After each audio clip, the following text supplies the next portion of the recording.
Hey, welcome back to the Bible Department podcast.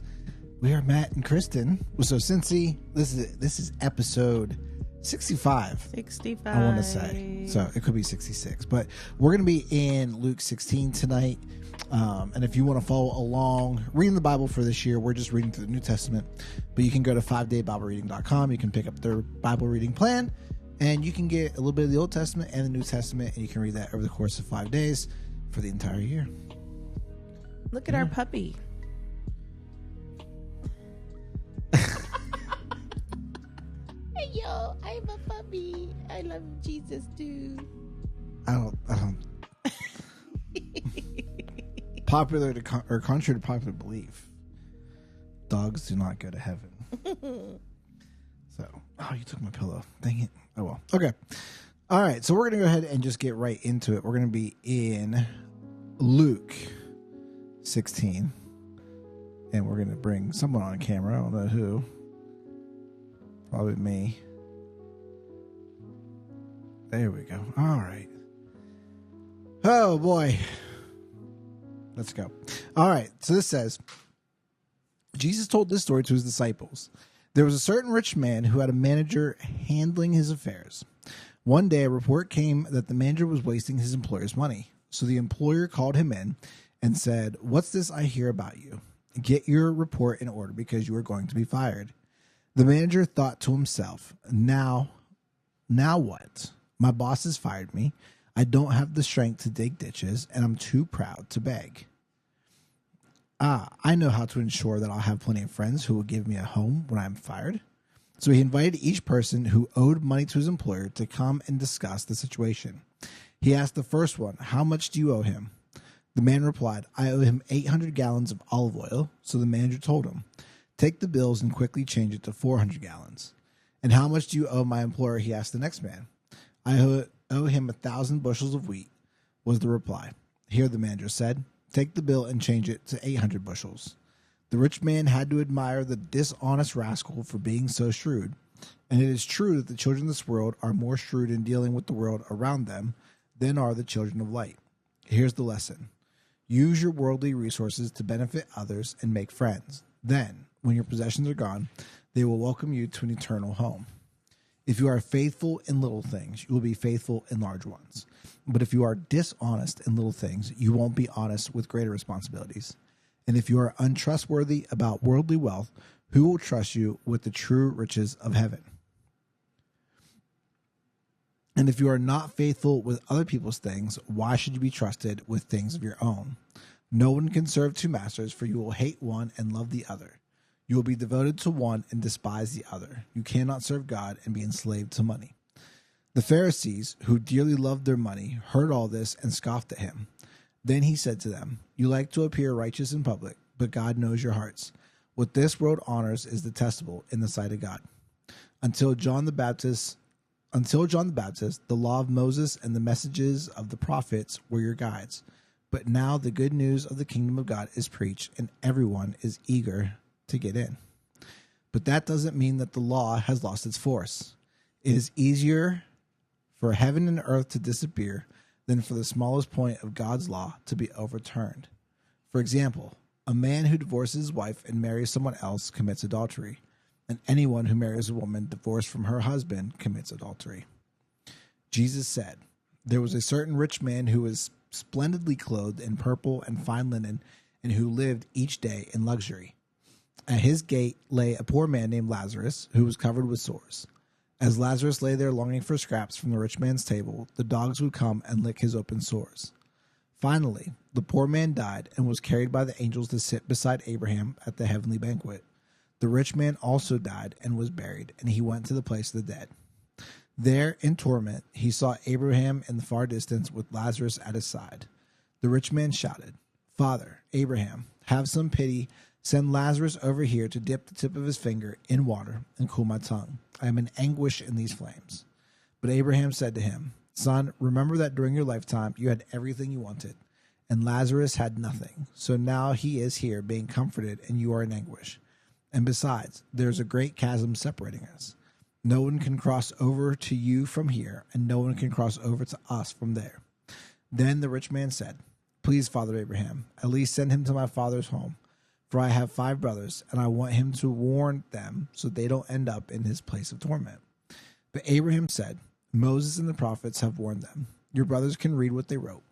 The rich man replied, "No, Father Abraham, but if someone is sent to them from the dead, then they will repent of their sins and turn to God." But Abraham said, "If they won't listen to Moses and the prophets, they won't be persuaded, even if someone arises from the dead." And that is Luke chapter 16. That's a lot. There's a lot in there. Yeah? Mm-hmm. How so? I mean, between the shrewd manager and moving into, Lazarus, like it's a lot in that one particular chapter.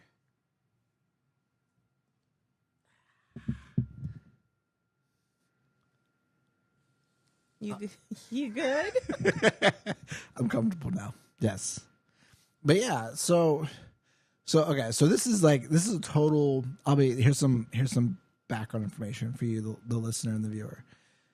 So I did this already this morning. It's now nighttime, as you can tell, and the beginning of Luke 16, that parable that he's talking about with the shrewd manager, is so confusing. Yeah, it is, and it's perplexing because he's seemingly cheating the system, yet the rich man's like, "I applaud you." Like, he's like, "Yeah, good job." Mm-hmm. So have you? I have some stuff, but have you studied this? I have, but I have to be honest. My brain is completely fried right now, so I don't want to say something that's incorrect. But what I do know is that it's interesting that when Jesus sent out, the 70 or the 72, and he said to be, what did he say? Help me out, babe. Innocent as doves. Shrewd as snakes and innocent as doves. Shrewd as snakes and innocent as doves. And I was thinking about that the other day, that Jesus, the God of the universe, said to be shrewd. And what exactly does shrewdness mean? So let's see. Hey, Siri, define shrewd. I like it. Having or showing sharp powers of judgment, astute. So that's like shrewdness is being astute, but it's also kind of using that wisdom. It's because Dr. Tony Evans always says, like, wisdom is knowledge applied. Like, you can know something and not apply it, and that's unwise. Right. And like, to be shrewd, you kind of, the system and you know how to navigate through it. Sure. And so I don't have too much of a hard time accepting the parable of the shrewd manager, also knowing that Jesus sent out the disciples to go and to preach the gospel, and said to be shrewd. But he said to be shrewd and innocent. Interesting. Yeah. So this guy, the manager, was he being shrewd and innocent? Was it a perfect mix of the two? I don't know. But I think, it is quite perplexing, but I also, I take solace in the fact that Jesus is saying, hey, have your wits about you. Right. It also goes in line with Paul's theology of evangelism. We talk about this often. I think it's in, I think it's Acts 17, where Paul is speaking. Gosh, I don't want to say the wrong thing. I'm sorry. Paul is ministering, but he is going around and he, decides to use the people's culture. I think it's in Athens. And so he's deciding to use the people's culture. Like, he goes and he looks at the philosophy. He went and saw their statues, and he saw a statue to an unknown God, right?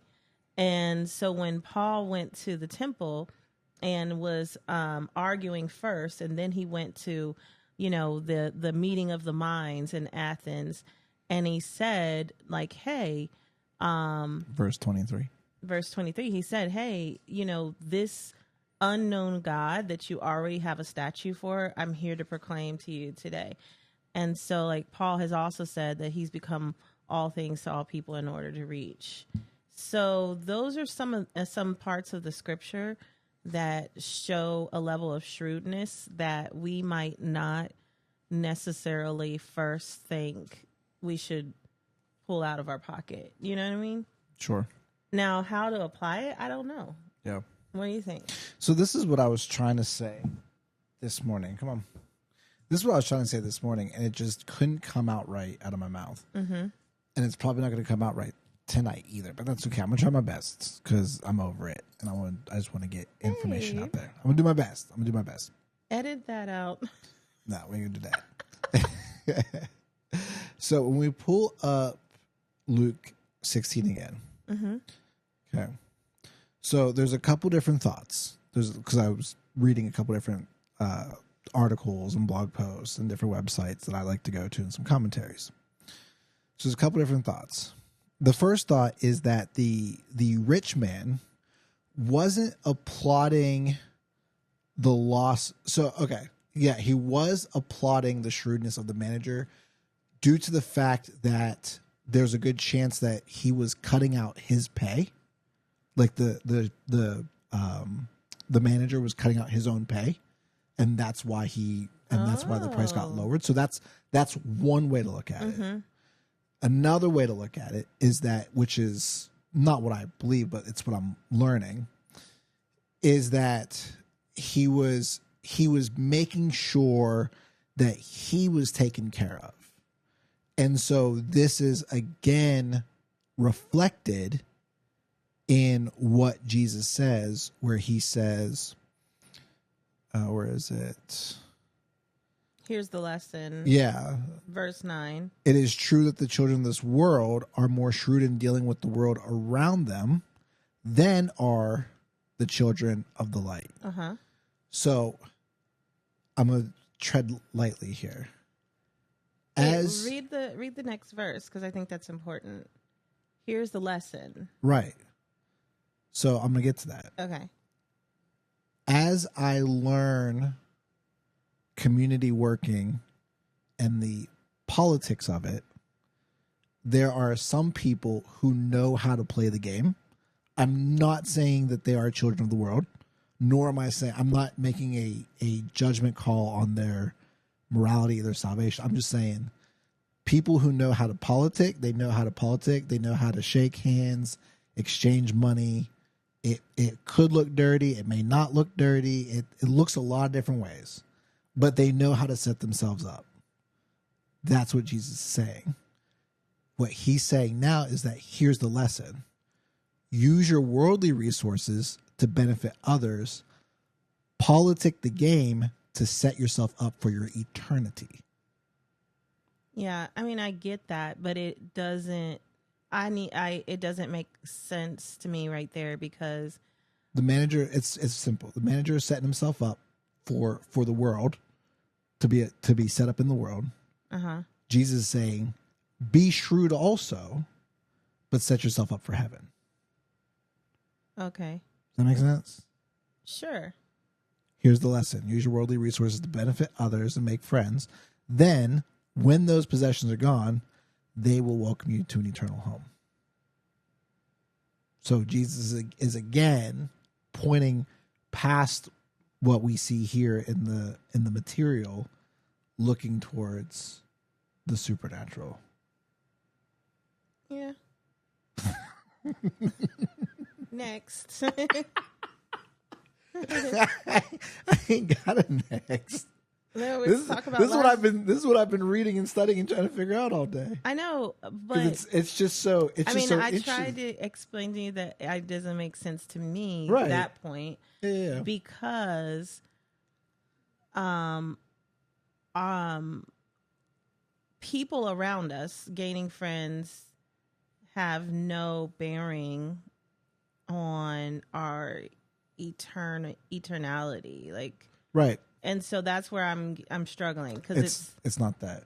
and like, I mean, but you say that, but it says, I don't know. To me, it's a little confusing. But No, what he's saying, use your wealth. Like, while you're here on this earth, use your wealth, make friends, get the benefits, but remember to look to the eternity. And then he goes into the thing with Lazarus. Mm-hmm. Or actually, he goes into the thing with the Pharisees first.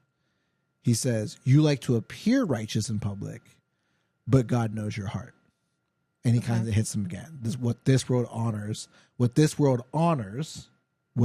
rich man and the manager, what they're honoring, those things are actually detestable in the sight of God. I can get with that. That makes more sense. With me now?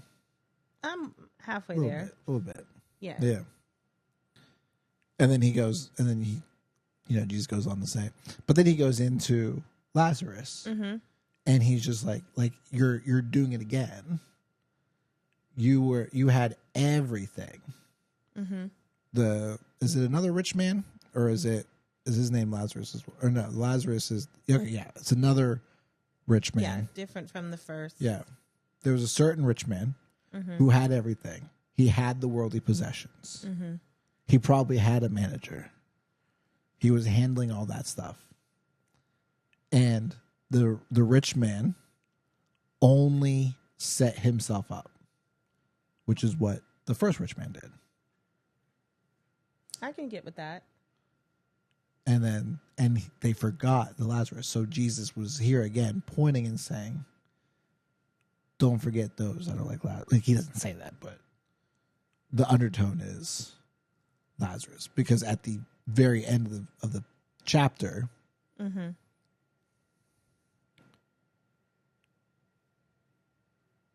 is that? Verse 25. But Abraham said to him, son, remember that during your lifetime you had everything you wanted, and Lazarus had nothing. So now he is here being comforted, and you are in anguish.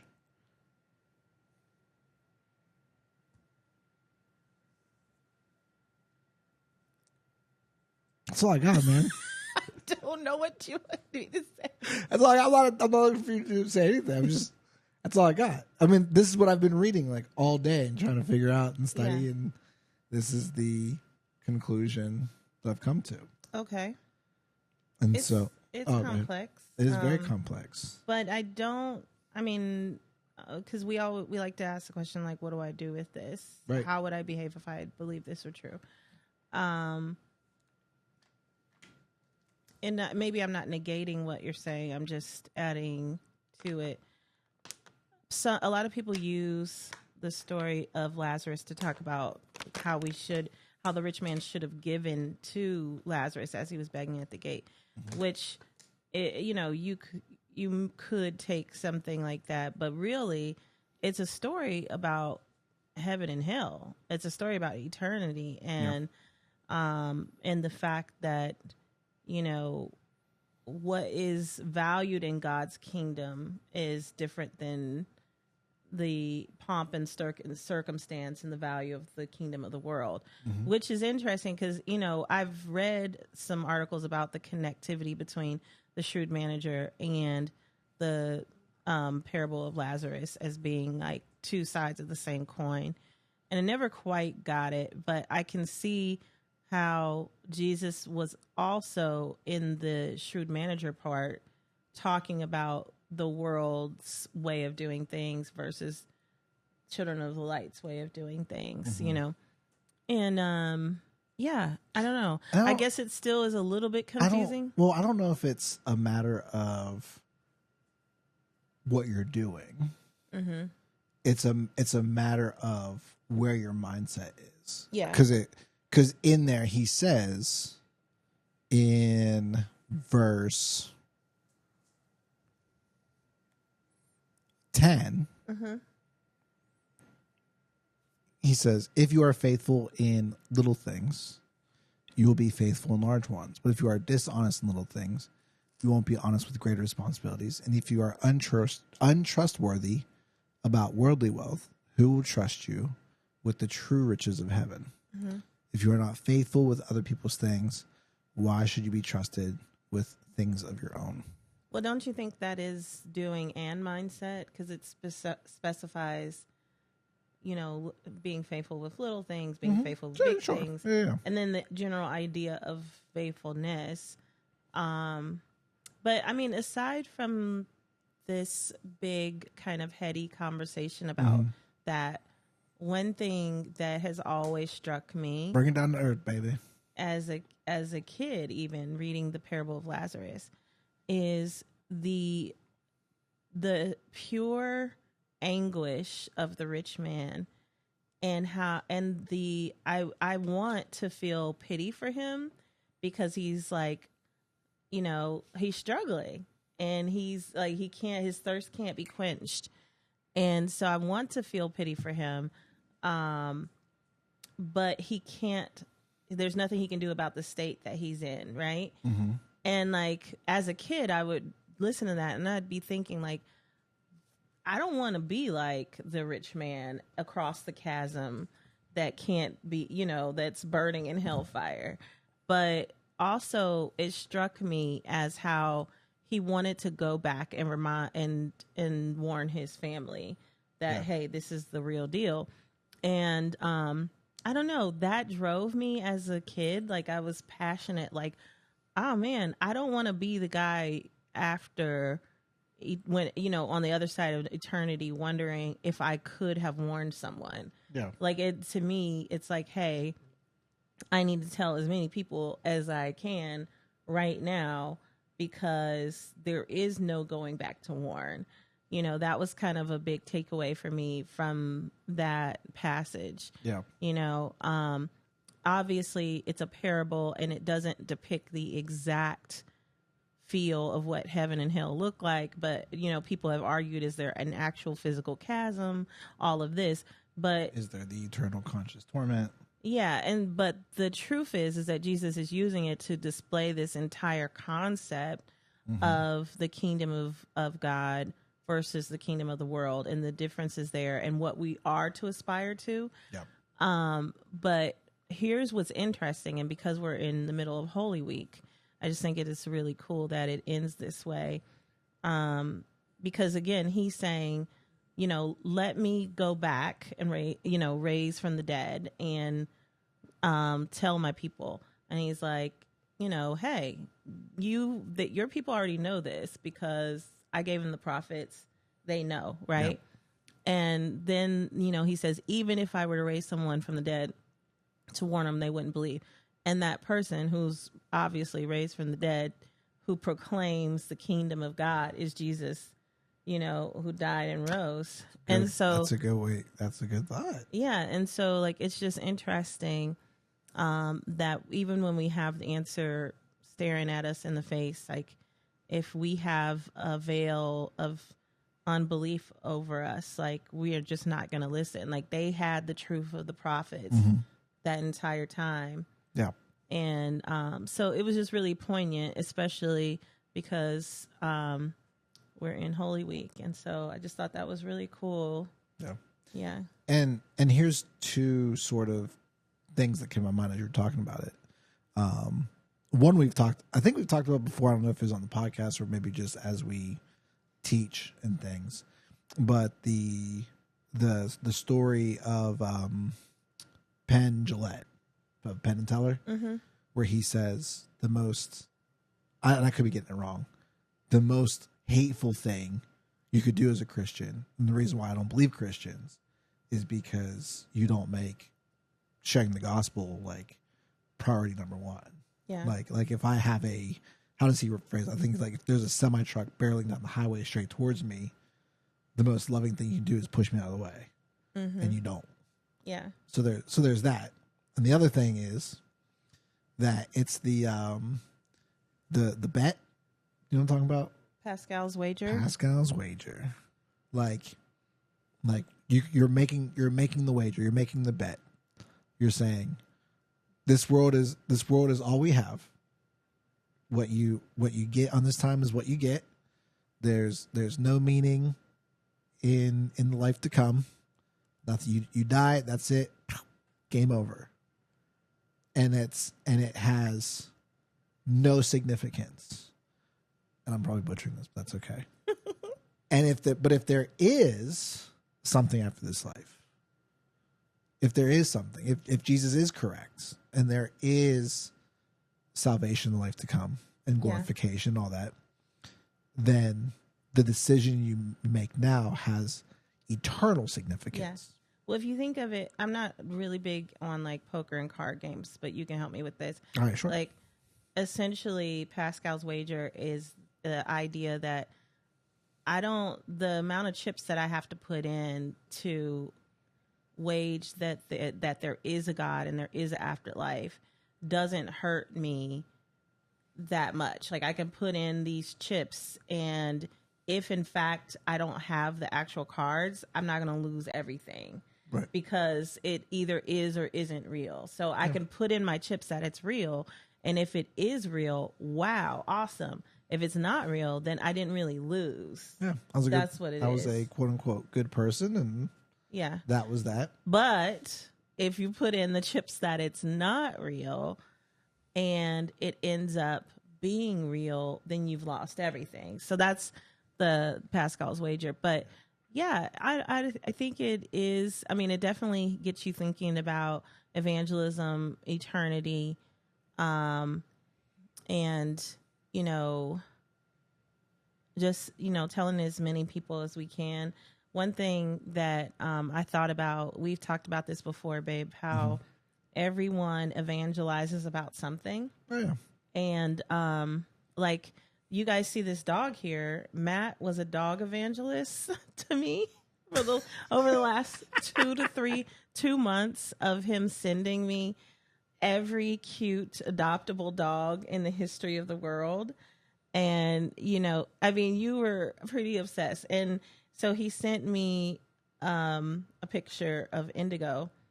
And I really was just like, I'm going to call his bluff. And I just sent the owner a message and was like, hey. And she was like, sure, you can come pick up the dog tomorrow. And I was like, wait a minute. This happened too fast. But anyway, I say all that. Got him. I say all that to say, like, you were passionate about getting a dog. And so you spent your time looking and researching dogs and sending them to me. So, like, whatever you're passionate about, you're going to speak on. I wasn't researching dogs. I was just sending you every single dog I saw. I wanted the old dog, the mangy looking one, the one that you walk by. You're like, I don't know if I should touch this one. Oh, you would be so proud of me, babe. I was at the library teaching Bible study just now, and on my way home, I saw an old dog. He looked like a brown lab and pit mix, and he had gray hair on his little chinny chin. Was he by himself? He was by himself, no collar. Oh, I should pick him up.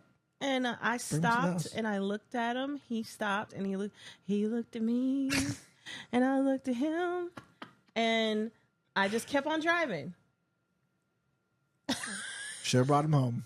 Well, it's because Matt always said if we get a house, which God blessed us with a house a couple months ago, that I would bring home every stray animal I saw. So I was like, nope, I ain't doing it. Nope. But anyway, yeah, I had this little band that I got at the Texas State Fair, and it was like a balance band. And I swear the thing worked. I mean, oh, one of those. Yeah, I don't know. Those don't work. Yes, they do. They got sued. They no longer. I don't know if it was I think they got sued. I saw it with my own 2 eyes.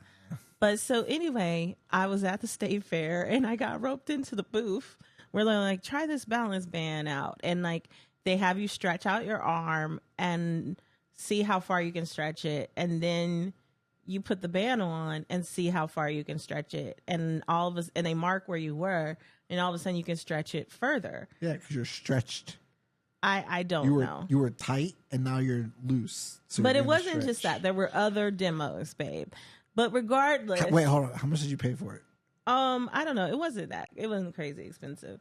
But regardless of whether we got it was sucker, folks. Probably. Regardless of whether it was a placebo effect or not. 2 cats and a dog.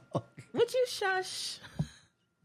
Regardless of whether it was a placebo effect or not, I was sold on it. So much so. Listen here. I then proceeded, I memorized the demo down to the key. I then proceeded to demo this for everyone in my life. And even if you were just an acquaintance, like we were at church and I met this like this TV star, a reality star person.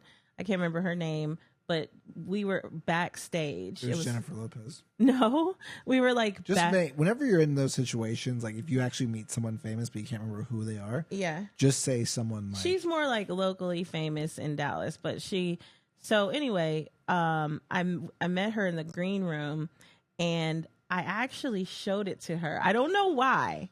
I'm not sure what possessed me. I had her do the demo and everything. Yes.